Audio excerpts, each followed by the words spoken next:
Hey guys, it's 91, and I'm talking about AAA companies making non-AAA games.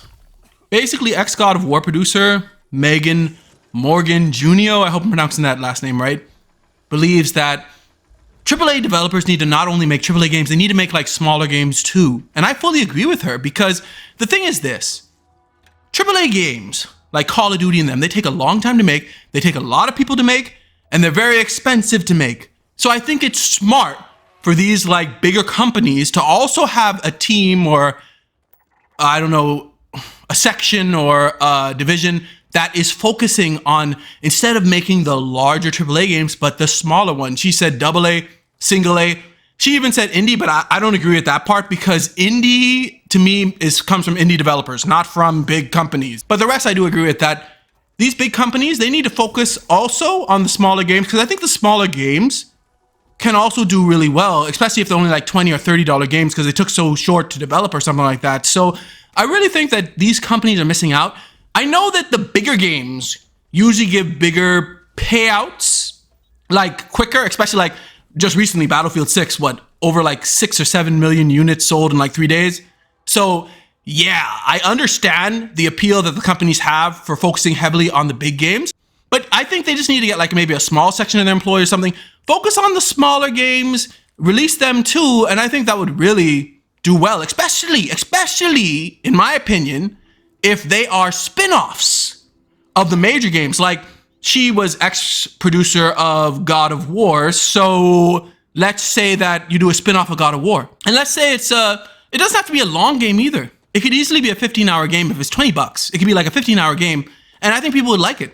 Make a spin-off of a favorite character, a character that people like who's never been focused on before, or something like that. I really think that would help. Now, of course, we already have some AAA companies doing this. Like, I don't remember the name of the game, but Square Enix made that roguelike game, and then also Dave the Diver, of course. I think that's made by, or published by a big company. So, not all AAA companies don't realize that they need to be making, or at least producing, smaller games.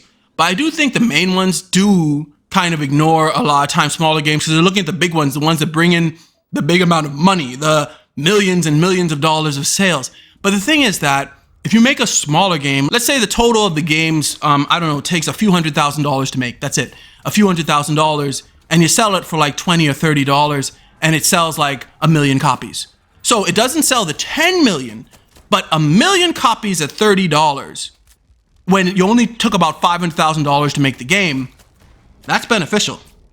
That's a huge increase on profit. So I really think the bigger companies, especially since they have more assets and everything that they can use in these smaller games, as opposed, of course, and I'm not dissing indie directors or indie companies, but of course, the bigger companies have more at their disposal than the indie companies do. So I really think they do need to be focusing more on small games as well as the big games. So you need to have like maybe just a section of your company being like, okay, this section is just dedicated to working on smaller games, sometimes spin-offs, sometimes just brand new IPs and stuff, but they're dedicated to just working on smaller games that we're going to publish or whatnot. I think that would really help these bigger companies in the long run. But what do you guys think about this? Let me know in the comments below. Thanks for watching. Like, share, and subscribe. May God bless you all.